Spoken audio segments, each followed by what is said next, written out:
Hello friends.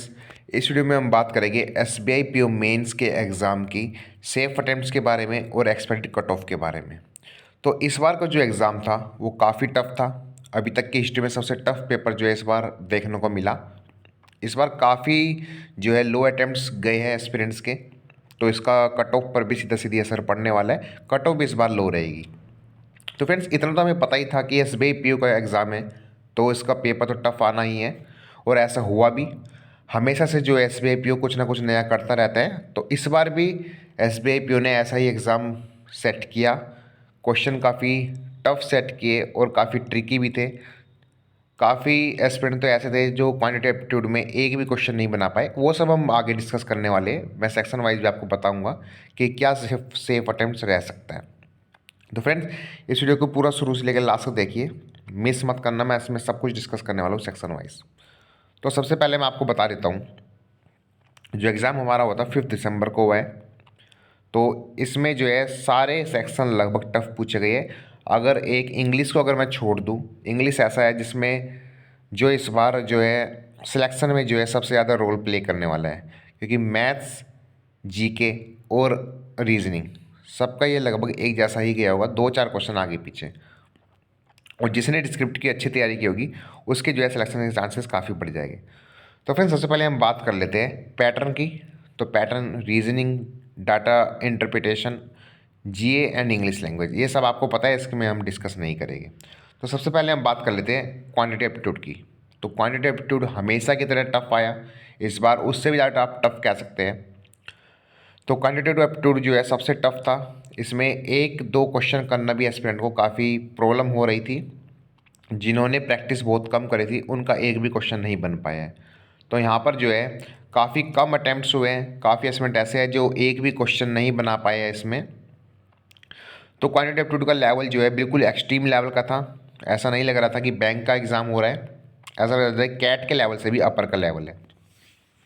तो friends यहाँ पर जो सेफ अटेम्प्ट्स मैं बोलूँगा, 2 क्वेश्चन से 5 क्वेश्चन के बीच में, इतना ही आपका सेफ अटेम्प्ट्स माना जाएगा।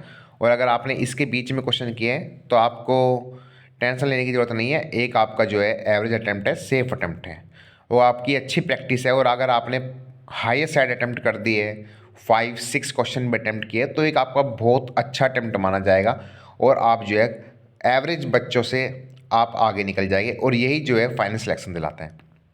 लेकिन अगर हम सेफ अटेम्प्ट्स की बात करें, अगर 2 से 5 क्वेश्चन आपने सही सही बिल्कुल कर दिए तो एक आपका अच्छा अटेम्प्ट माना जाएगा। क्योंकि फ्रेंड्स एसबीआई पीओ में हमेशा पेपर टफ ही आता है, इसमें नो डाउट। कि इस बार भी एसबीआई पीओ ने कुछ ज़्यादा नया करने के लिए काफ़ी टफ पेपर बना दिया है, क्योंकि एसबीआई पीओ लिटरली चाहता भी यही है कि क्वेश्चन ना बने। और अभी से जो है वो प्रेशर डाल रहे हैं ताकि आप जो है बिल्कुल उसको ऑफिसर लेवल के एस्पिरेंट मिल सके जो प्रेशर आराम से हैंडल कर सकते हैं। तो इसलिए वो जो एग्ज़ाम में भी इतना पैसा डाल देता है कि जिससे कम अटैम्प्ट होए और एस्पिरेंट उसमें गलतियां करे और तुक्के लगाए, इनके अटैम्प्ट जो है उससे उनके मार्क्स जो है कम हो जाए। तो फ्रेंड्स यहीं से आपका जो है लेवल स्टार्ट हो चुका है। जो एसबीआई पीओ की ट्रेनिंग होती है वो आप कह सकते हैं, अगर जो इस प्रेशर को भी हैंडल कर रहा होगा, जिसने अच्छे से सूझबूझ के काम किया होगा और तुक्के नहीं लगाए होंगे, उसी का फाइनल सिलेक्शन इस बार होने वाला है। तो फ्रेंड्स इसके बाद हम बात करते हैं रीजनिंग की। वो भी टफ थी। ऐसा नहीं था कि रीजनिंग में आप अच्छे से बना देते, लेकिन फिर भी यहाँ पर आप कुछ क्वेश्चंस बना सकते थे। तो अगर मैं बात करूँ रीजनिंग सेक्शन के सेफ अटेम्प्ट्स के बारे में, तो 10 से 12 क्वेश्चन आप बना सकते थे अगर आपने प्रैक्टिस की होगी। तो यहाँ पर अगर आपने 10 से 12 के क्वेश्चन के बीच में बनाए हैं तो एक आपका बहुत अच्छा अटेम्प्ट माना जाएगा। क्योंकि यहाँ पर भी जो है 10 क्वेश्चन तक पहुँचने में भी काफ़ी मेहनत करनी पड़ रही थी। ऐसा नहीं था कि क्वेश्चन बन जा रहे थे। काफ़ी स्टूडेंट ऐसे हैं जिनके 10 से भी कम अटैम्प्ट रहे हैं। लेकिन अगर एक हम गुड अटैम्प्ट की बात करें तो 10 से 12 क्वेश्चन अगर आपने किए तो एक आपका अच्छा अटैम्प्ट माना जाएगा। तो फ्रेंड्स काफ़ी स्टूडेंट के साथ ऐसा भी हुआ है, क्वांटिटेटिव एप्टीट्यूड खराब होने के बाद उन्होंने आगे के पेपर में भी जो ज़्यादा अच्छा नहीं उनका हो पाया है, वो उसी को लेकर रहेगा कि हमारा क्वांट बेकार हो गया, रीजनिंग बेकार हो गया, हमारे क्वेश्चन नहीं बने, जिसकी वजह से इस बार काफ़ी सिलेक्शन रुकेगा जो जिनकी इंग्लिश अच्छी है, क्योंकि वो इतना अच्छा टाइम फिर उसको अपना 100% नहीं दे पाए। तो यही आपको यहाँ पर लेके चलना था कि अगर आपका एक सेक्शन बेकार हो गया है तो आपके पास बाकी के सेक्शन थे, आप उसमें अच्छा कर सकते थे। जैसे मैं भी आपको डिस्कस करूँगा जब इंग्लिश के ऊपर आएंगे हम। तो इसके बाद मैं जीए की बात करूँ तो ये भी आपका टफ सेट था, लेकिन आप स्लाइटली मॉडरेट की तरफ आप कह सकते हैं, क्योंकि यहाँ पर जिसने 6 मंथ की करंट अफेयर अच्छे से करी थी और थोड़ा डीपली पढ़ा था तो उसने अच्छे यहाँ पर अटैम्प्ट कर लिए। फिर भी अगर हम बात करें सेफ अटैम्प्ट्स की क्या रह सकते हैं, तो सेफ अटैम्प्ट्स 15 से 18 क्वेश्चन विद एक्यूरेसी अगर आपने करें तो ये आपका काफ़ी अच्छा अटैम्प्ट माना जाएगा।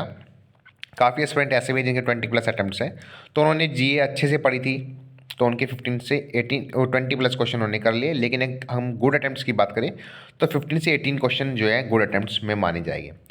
तो मैंने आपको एक पहली वीडियो बनाई थी, उसमें ही मैंने कहा था कि आप रीजनिंग और मैथ्स पर ज़्यादा ध्यान ना देकर अपनी जीए और इंग्लिश पे ज़्यादा ध्यान दीजिए, क्योंकि मैथ्स और रीजनिंग इतनी टफ वो बना देता है कि एक एक क्वेश्चन करना भी जो है भारी पड़ जाता है, और यहाँ पर आप जो है ज़्यादा आगे नहीं निकल सकते।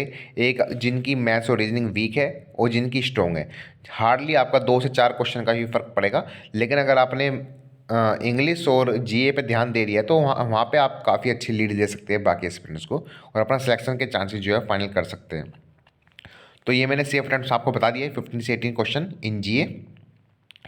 तो नेक्स्ट सेक्शन जो है इंग्लिश का था। यहाँ आप कह सकते हैं यहाँ पे जिसने इंग्लिश अच्छे से पढ़ी होगी उसने थोड़े अच्छे क्वेश्चन इसमें बना लिए होंगे। इंग्लिश बाकी सब सेक्शन के कंपेयर में मॉडरेट पूछा गया था, हालांकि ये भी टफ था, लेकिन अगर हम कंपेयर करें बाकी सेक्शन से तो ये मॉडरेट में आता है। यहाँ पर एस्पिरेंट्स ने अटैम्प्ट्स किए हैं, लेकिन जो सेफ अटैम्प्ट्स है वो 20+ है विद एक्यूरेसी। ऐसा नहीं है कि आपने 35 और 35 अटैम्प्ट कर दिए और आपकी एक्यूरेसी बहुत कम है और आपके मार्क्स जो है 10 बार आ रहे हैं। आपके सेफ अटैम्प्ट 20+ होना चाहिए, इसका मतलब 90+ एक्यूरेसी आपकी यहाँ पर होनी चाहिए। हार्डली आपके 102 क्वेश्चन ही यहाँ पे गलत होने चाहिए। तो 20+ अटैम्प्ट जो है इंग्लिश में सेफ अटैम्प्ट्स माने जाएंगे। इसके बाद डिस्क्रिप्टिव हुआ था। डिस्क्रिप्टिव भी आप एवरेज मार्क्स की मैं बात करूँ तो यहाँ पर 20-22 के करीब एवरेज मार्क्स मिल जाते हैं, इसके बारे में हम डिस्कस करेंगे। लेकिन हम सबसे पहले ओवरऑल सेफ अटैम्प्ट्स की बात कर लेते हैं। डिस्क्रिप्टिव को हटा के maths, reasoning, G and English 48+ अगर आपने अटैम्प्ट किए विद एक्यूरेसी, 48 से ऊपर अगर आपके अटैम्प्ट है और आप जनरल कैटेगरी से, तो आप सेफ कैटेगरी में हो, क्योंकि 48 क्वेश्चन का मतलब है कि आपके मार्क्स जो है अराउंड 55+ यहाँ पे बन रहे होंगे 48+ पे, क्योंकि डाटा इंटरप्रिटेशन के जो क्वेश्चंस रहते हैं वो 35 क्वेश्चन 60 मार्क्स रहते हैं, यहाँ पर आपके जो है ज़्यादा रहते हैं।